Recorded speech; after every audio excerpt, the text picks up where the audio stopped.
Allora, Sei ritorniamo, un giornalista chiamati in causa che di vorrei nuovo. prestarsi. No, è che adesso io capisco dura. lo sfogo del telespettatore e ci mancherebbe, ma ha sbagliato l'interlocutore, nel senso che chiede a me... Potevate fare di più. No, sì, ma quello sicuramente, però voglio dire Forse che questo è il agli monito, agli atti c'è una legge che si chiama Bossi-Fini, no, Che non ha funzionato. una legge Riconosci, che no? ovviamente la sinistra dice che non ha funzionato. In 10 anni. Abbiamo introdotto il reato di clandestinità, Che adesso verrà tolto, abbiamo fatto che- i respingimenti con Maroni, cioè voglio dire, noi tutto quello che si poteva fare per contenere l'immigrazione, soprattutto quella clandestina, l'abbiamo fatto, non solo, ma i nostri sindaci su questo, ricordo che Bitonci ha preso un avviso di garanzia per questo, i nostri sindaci su questo sono perentori, non esiste, sono molto fermi. Oggi c'è un governo che sta smantellando la Bossi-Fini, ha tolto il reato di clandestinità e ha suo malgrado un ministro che si chiama Kyenge, che Stai attento, portasse avanti una Stai proposta di attento legge perché e facesse qualcosa, no, perché vorrei ricordare... Puoi parlare male di tutti, ma non di lei, Ma no, io perché parlo male di chi è voglio, odio ci razziale, mancherebbe. sai. Ci mancherebbe. Allora, la cosa straordinaria, che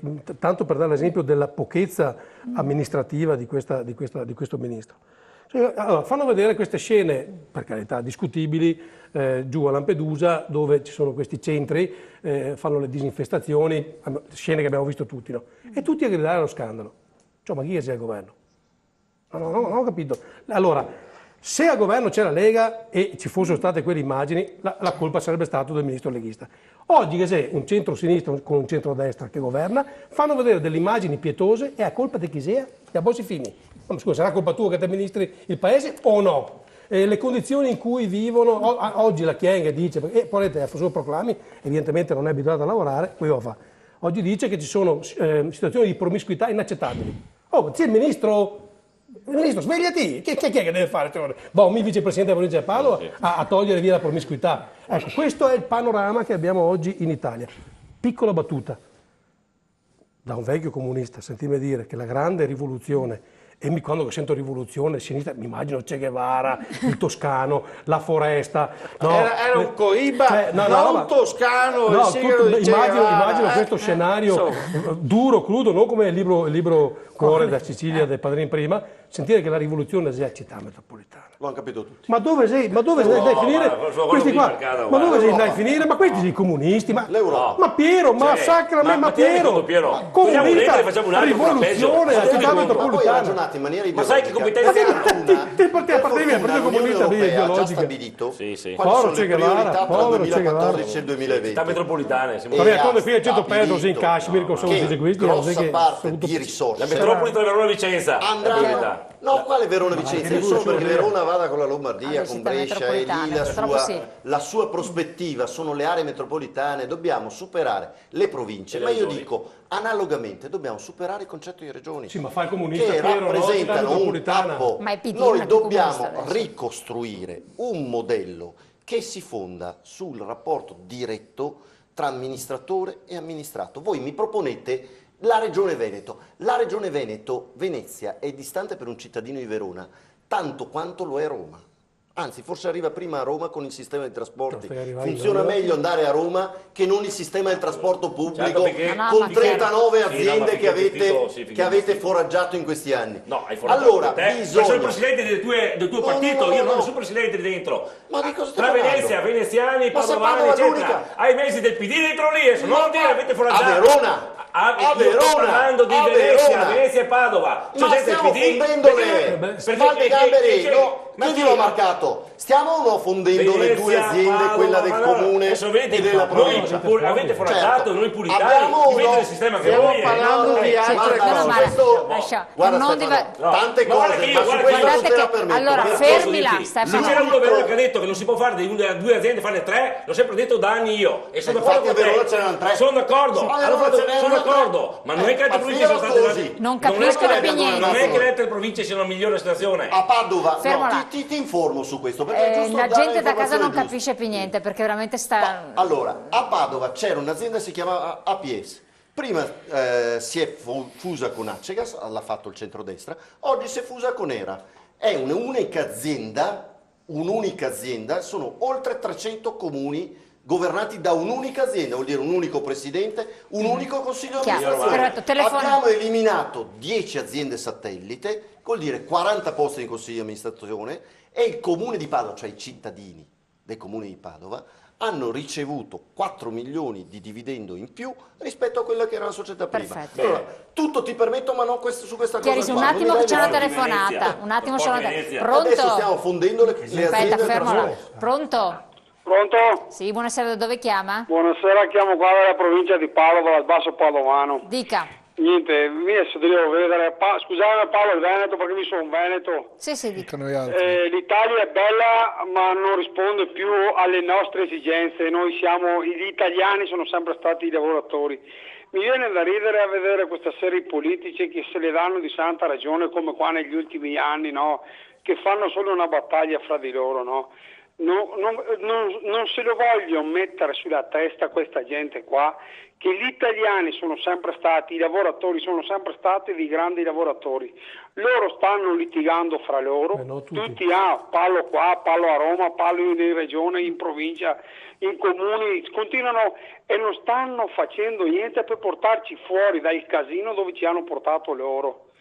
Siamo operai noi da 1.000 euro al mese, loro sono politici da minimo 5.000 euro al mese. Io vorrei dare il mio stipendio a loro per vedere cosa riescono a fare. Comunque io dico solo una cosa, siccome che i veneti sono un grande popolo e spero e credo nell'indipendenza del Veneto, è inutile che il signore là con gli occhiali, con la cravatta, non so chi sia, dica che non la otterremo mai l'indipendenza. Ormai noi siamo stanchi, l'Italia è bella ma non ci rappresenta più ormai, e come me sono tantissimi veneti ormai che la pensano, signore, guardi, le dico perché è inutile, io mi sono fatto una casa, sono riuscito a farmi una casa negli anni dove non c'era ancora la crisi, ho sudato sangue io e la mia signora e anche mio figlio perché lo sbattevo di qua e di là pur di lavorare tutti e due. E adesso lo Stato italiano, il comune, ci tartassano di tasse. Ma vi rendete conto dove ci state portando voi? E allora che vi mettiate seduti in un tavolo e diciate stop, basta, salviamo il salvabile se si riesce, altrimenti è giusto che venga questa indipendenza, che noi veneti ci arrangiamo per i fatti nostri, che gli altri si arrangino per i fatti loro. Va bene, chiarissimo. Il Veneto è stato l'ultima regione che si è aggregata all'Italia, ma è anche la prima che se ne andrà fuori. Grazie del suo intervento. Molto buon senso e realismo. Lei sicuramente una cosa ha detto importantissima questo ascoltatore, il fatto che ha fatto un riferimento al problema che c'è in questo Paese, che è quello della pressione fiscale che ormai è strangolante, non è più nemmeno vessatoria, è proprio strangolante soprattutto a livello di impresa. E questo impedisce comunque alle persone, perché ritorniamo al tema dell'inizio, quindi riprendiamo, di ragionare su questi temi che in realtà sono molto importanti, che riguardano il loro destino e il futuro del nostro Paese, con grande serenità, perché se uno è preso dal quotidiano e vede come primario un problema, non riesce neanche a vedere l'importanza del resto. Finora noi stiamo affrontando questo tema non tanto provocatoriamente, ma nell'intento di spiegare un certo passaggio. Ognuno la vede in modo diverso, rappresentanza un po' di tutti i modi di vedere dei cittadini. E purtroppo la risposta da chi viene da casa è sempre quella: non mi interessa, io vedo altre cose prima. E questo purtroppo è un grossissimo problema, perché non andremo da nessuna parte se la gente ha altre emergenze, e ha altre emergenze. Lei è un imprenditore, diceva, penso che lei abbia, forse magari lei no, però rappresenta la categoria che ha molte emergenze. Ce l'ho anch'io, le mie naturalmente, come tutti. Certo, il problema è esattamente questo. La domanda indipendenza piuttosto che qualsiasi forma di governo, che non parte prima a dare la risposta delle persone che è, per farne cosa? Cioè, se noi non partiamo dal presupposto che ora come ora non c'è nessun'altra strada che quella di un taglio non della spesa pubblica, ma degli sprechi. Questa è una cosa che qualunque forma che noi possiamo pensare non porterà da nessuna parte questo Paese finché non ci si mette in testa di mettere mano a questo problema, che è quello della riduzione della spesa.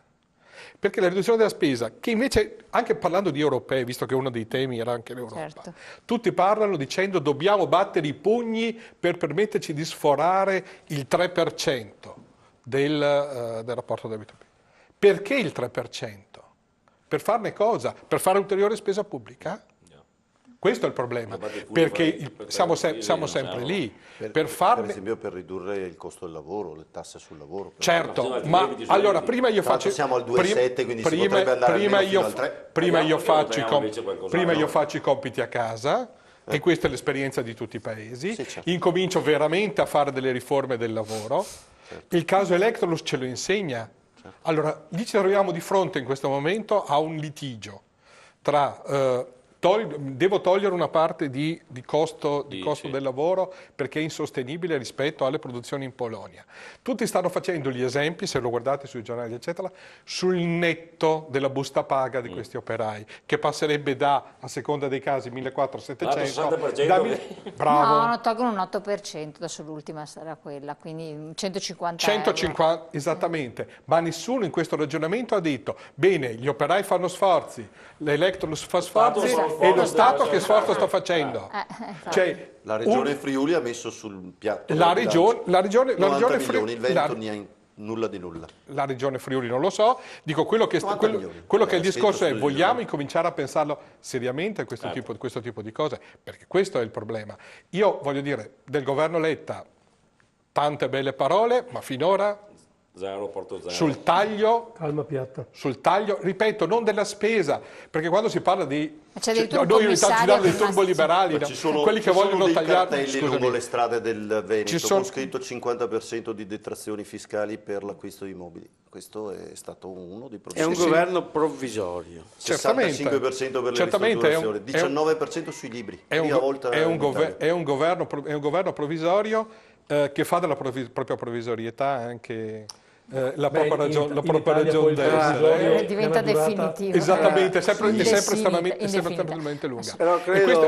Scusami, e torniamo al discorso, voglio dire, ogni ragionamento che facciamo deve partire da prima fare i compiti a casa, cioè incominciare a mettere seriamente mano a queste cose. E lì non lo sento, perché sento molto divertimento sulla riforma della legge elettorale, che insisto è importante, però si glissa su un'altra cosa, assolutamente. Pubblicità, poi torniamo insieme, diamo l'ultimo giro di parola a tutti, poi chiudiamo.